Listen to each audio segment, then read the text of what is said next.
صاحب ایک مسئلہ پوچھنا تھا آپ سے. کیا ہو گیا بیٹا, اتنے گھبرائے ہوئے کیوں؟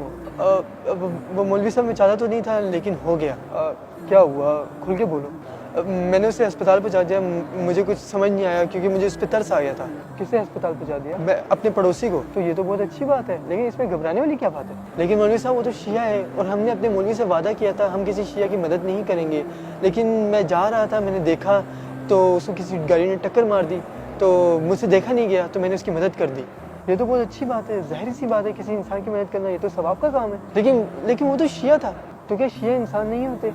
لیکن شیعہ کافر ہوتے ہیں نا.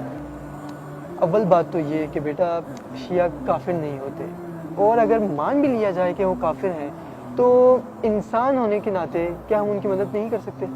کیونکہ انسان کی مدد کرنا ایک بہت اچھا کام ہے. لیکن مولوی صاحب شیعہ کافر نہیں ہوتے بھائی, وہ تو اللہ کو ایک مانتے ہیں اور حضرت محمد صلی اللہ علیہ وسلم کو تو آخری نبی مانتے ہیں, تو وہ کس طرح کافر ہو گئے؟ لیکن وہ جو حضرت علی سے مدد مانگتے ہیں کیا وہ شرک نہیں ہے؟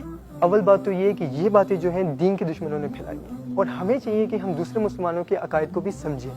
اور وہ حضرت علی سے مدد نہیں مانگتے بلکہ وہ یہ کہتے ہیں کہ حضرت علی اور حضرت محمد صلی اللہ علیہ وسلم کو اللہ نے طاقت دی ہے جس کی بنا پر وہ ہماری مدد کرتے ہیں. لیکن یہ تو نہیں ہو سکتا نا بھائی, ہو سکتا ہے یا نہیں ہو سکتا یہ تو الگ بات ہے, لیکن اس بنا پر ہم کسی کو مشرک نہیں کہہ سکتے. کیوں؟ کیونکہ اس نے اللہ کے برابر کسی کو ٹھہرایا نہیں. اور وسیلے کے تو ہم بھی قائل ہیں کیونکہ ہم روزمرہ کی زندگی میں ایک دوسرے سے مدد حاصل کرتے ہیں. جس طرح سے آپ کو مشکل درپیش ہوئی اور آپ میرے پاس آئے ہیں, کیا یہ شرک ہے؟ لیکن وہ صحابہ کو برا بھلا کہتے ہیں, اور صحابہ کے نام پہ ہم کوئی بھی توہین برداشت نہیں کر سکتے کیونکہ یہ ہمارے ایمان کا حصہ ہے. بیٹا آپ مجھے یہ بات بتاؤ کہ جس شیعہ کو آپ ہسپتال لے کر گئے ہو, کیا اس نے کبھی آپ کے سامنے صحابہ کو برا بھلا کہا؟ نہیں, لیکن چھپ کے تو کہتا ہوگا نا. تو کیا ہماری ذمہ داری یہ ہے کہ ہم دوسروں کے دلوں میں جھانکیں کہ کون کسے کیا کہہ رہا ہے؟ بیٹا میں نے خود پڑھا ہے, بہت سے شیعہ عالم دین کے فتوے ہیں کہ کسی بھی مسلک کی مقدسات کی توہین کرنا حرام ہے. اب کوئی بھی اپنے مذہب کی خلاف ورزی کر سکتا ہے, تو کیا ہم مجرم کی سزا اس کے مذہب کو دیں گے؟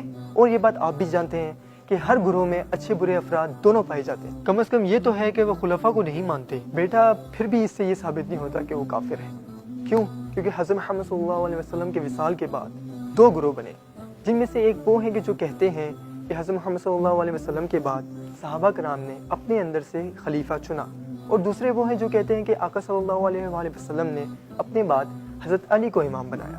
اب جو امامت کا اقرار کرتے ہیں وہ امامت کا انکار کرنے والے کو کافر نہیں کہہ سکتے, اور جو خلافت کا اقرار کرتے ہیں وہ خلافت کا انکار کرنے والے کو کافر نہیں کہہ سکتے.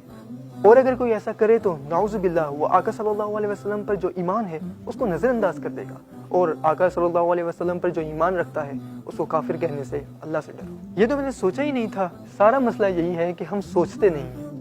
لیکن مولوی صاحب یہ تو ہم مانیں گے نا کہ یہ صرف کربلا کا ذکر کرتے ہیں, تو کربلا کے ذکر کرنے میں کیا برائی ہے؟ یہ لوگ کربلا کے ذکر سے صحابہ کو برا ثابت کرنا چاہتے ہیں. بیٹا کربلا کا ذکر تو لازمی کرنا چاہیے, اور تو اور صحابہ تو حضرت امام حسین کے ساتھ بھی تھے, ان کی تو تعریف ہوگی نا. لیکن سب سے بڑا اور اہم مسئلہ کیا ہے؟ وہ یہ ہے کہ آقا صلی اللہ علیہ وآلہ وسلم کے وصال کے 50 سال بعد ہی یزید حکومت کے تخت پر آ گیا اور لوگوں نے بیعت کر لی. یہ ہمارے لیے سوچنے والی بات ہے. کربلا کا ذکر کرنا ہے تو پھر یہ گھوڑا پنجا جھنڈا یہ نکالنے کا کیا مقصد؟ بیٹا پہلی بات تو یہ ہے کہ ہمیں دوسروں کی ثقافت کا احترام کرنا چاہیے, اور دوسری بات یہ کہ اگر کوئی ایسا کام کر رہا ہے کہ جو شریعت کے خلاف نہیں جا رہا تو اس میں برائی کیا ہے؟ اور اگر کوئی ایسا کام ہے کہ جس میں برائی ہے بھی تو اس سے بھی کفر ثابت نہیں ہوتا. یعنی کسی طرح بھی شیعوں کو کافر ثابت نہیں کیا جا سکتا. اگر عقل سے کام لیا جائے تو ہرگز نہیں. لیکن آپ کی باتوں سے تو یہی لگ رہا ہے کہ شیعہ ہی ٹھیک ہے. فی الحال اس چیز کا فیصلہ تو آپ اللہ پہ چھوڑ دو. آپ اپنے عقیدے پر عمل کرو اور نفرت کسی سے ہرگز مت کرو.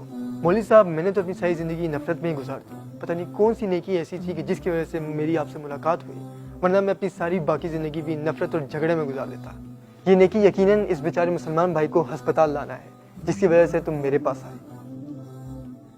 کاش تمام علماء نفرت اور تعصب میں بجھے ہوئے بے چین دلوں کو محبت اور علم کی روشنی دکھائیں. کاش ہم دوسروں کو کافر بنانے کی بجائے اپنے اعمال کو بہتر بنانے کی کوشش کریں.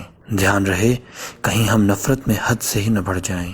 صحیح بخاری میں آقا کریم صلی اللہ علیہ وآلہ وسلم کی ایک حدیث نقل ہے جس کا مفہوم کچھ یوں ہے: جو کوئی کسی مسلمان کو کافر کہے وہ خود کافر ہو گیا.